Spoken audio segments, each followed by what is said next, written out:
Hi, welcome to the video interview. I'm Angeline. I love my teaching job and love to learn. I find joy in my teaching career interacting with students to help them bring out the best in them and help them be the best version of themselves. Well, on to my hobbies, what I do in my free time, I read books, I love community volunteering, I do nature walks, and also do a lot of youth mentorship because that is really key for me. To my mom, she was a teacher too, though retired now. My high school teachers and my students. They stood out for me because my mom being a teacher, I saw the kind of impact she was making in children's lives. And this is something I also wanted to do. She also encouraged me to do the same if that was my passion. And yes, I did. Well, my teachers, my high school teachers, especially the biology and math teachers, stood out for me because they were patient, they were empathetic. I just loved how they helped me to achieve more in my studies. They stood by me to the end. Well, as for my students, especially the ones that have finished high school and are now in the different lines of pursuing their different interests, the kind of feedback they give me is overwhelming because they say I really impacted their lives for the time I interacted with them. That for me is something that stays with me all along in this career. I teach high school math and biology, and once again, I credit this influence to my high school teachers. Those two subjects, those two teachers who handle those two subjects, I mean, no, they were, I just wanted to be like them. They were my role models in this. I prepare my lessons. I do my lesson plans a day 2 or 2 days before the actual lesson, depending on the time I have with me.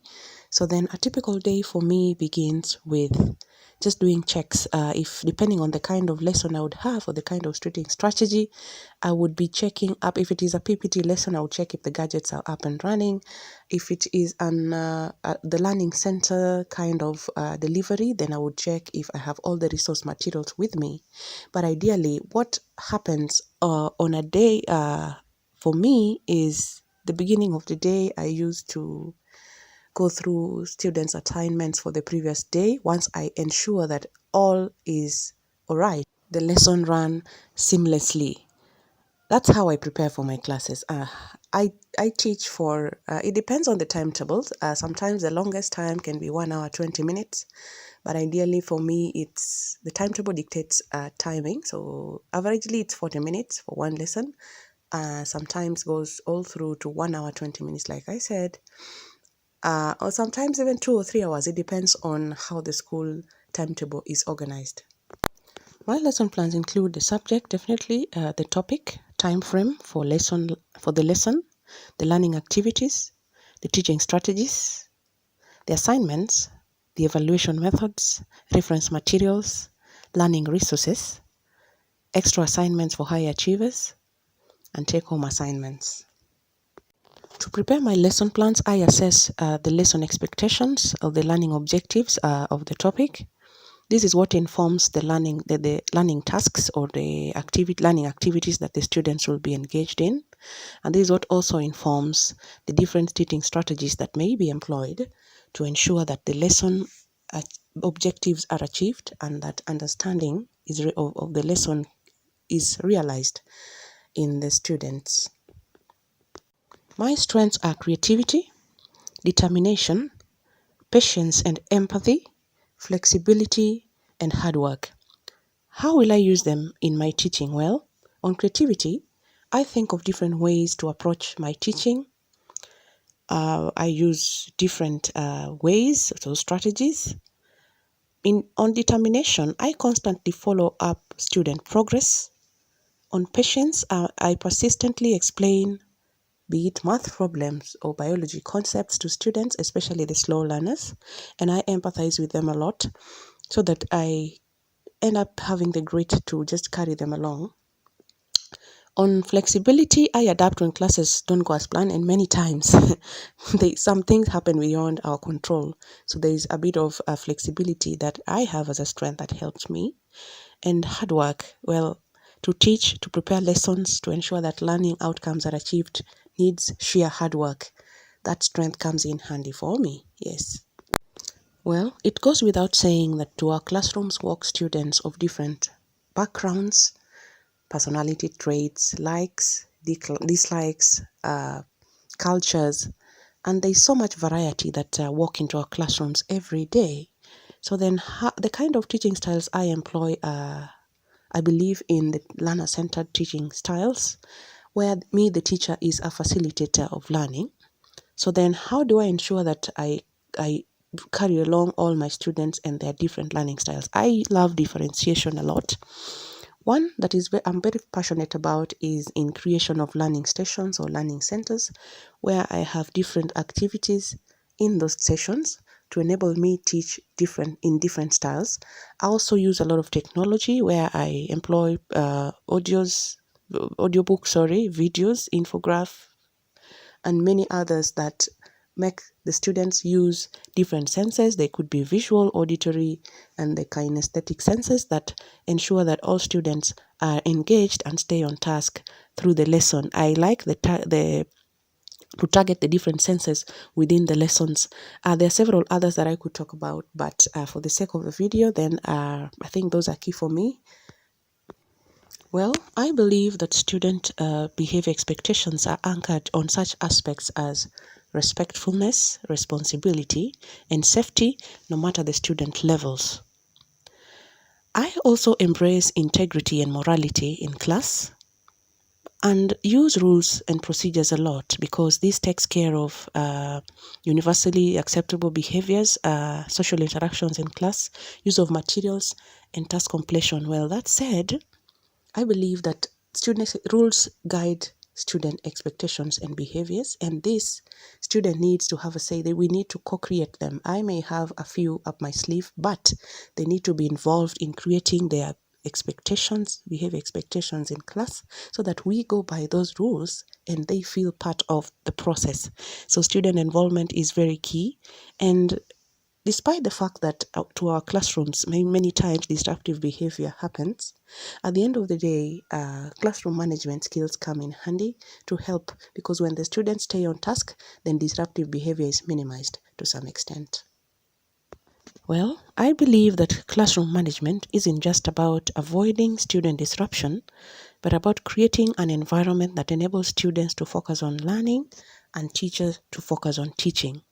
That said, the strategies that I use, first thing is relationships and connection. I strive to understand my students, build a rapport with them based on trust and understanding. I practice patience and calmness. I usually don't take student behavior personally. I set effective limits and keep reviewing them to ensure there is clarity, simplicity, and positivity in the rules and procedures that we employ in class. I also tend to want to be aware of the causes of behavior, because for every unmet need, then there arises a disruptive behavior in a student. So that having that in mind then helps me to know how to go about some of the issues that arise.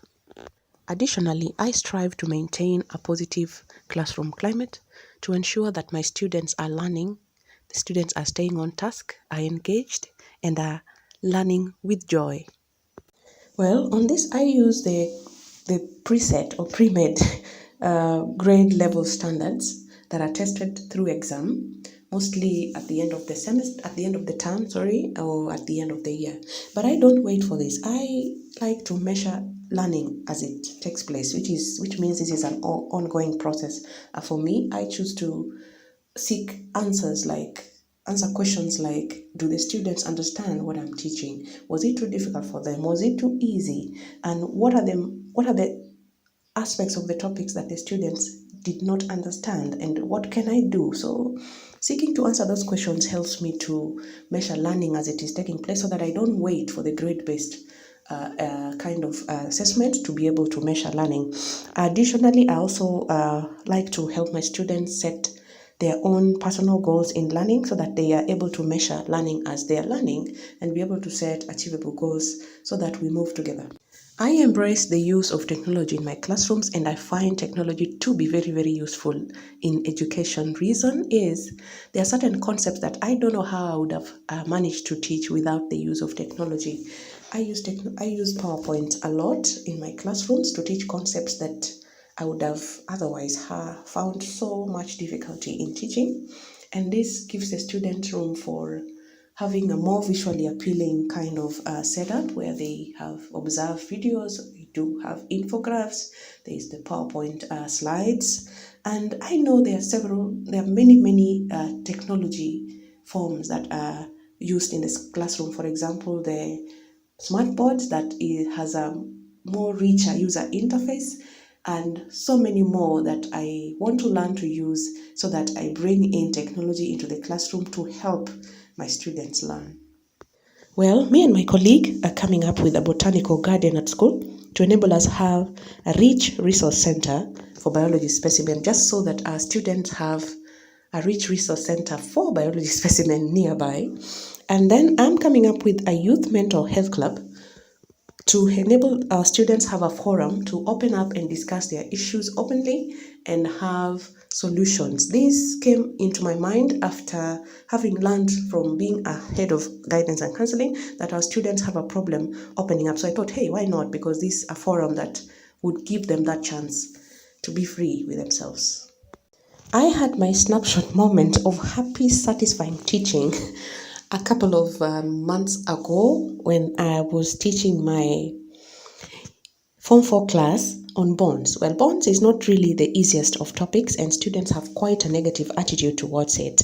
So I had been using videos before, but I think it still was not quite inspiring. It was dry, in my opinion. So, however, earlier on, I had announced that if any students would be able to get us some bonds, then it would come in handy, because I realized that the ones we had were a little bit old and not really useful. So then 3 days to the lesson, a student approaches me in my office, a whole lot of bonds, and I'm like, wow, this is quite inspiring, because apparently the dad has a butchery and he was able to get this to us. I mean, this lesson would not have taken place the way it did without the help of the students. So the bonds became our special guest, and the kind of level of understanding that it inspired and level of engagement in class was something I would never have been able to achieve alone.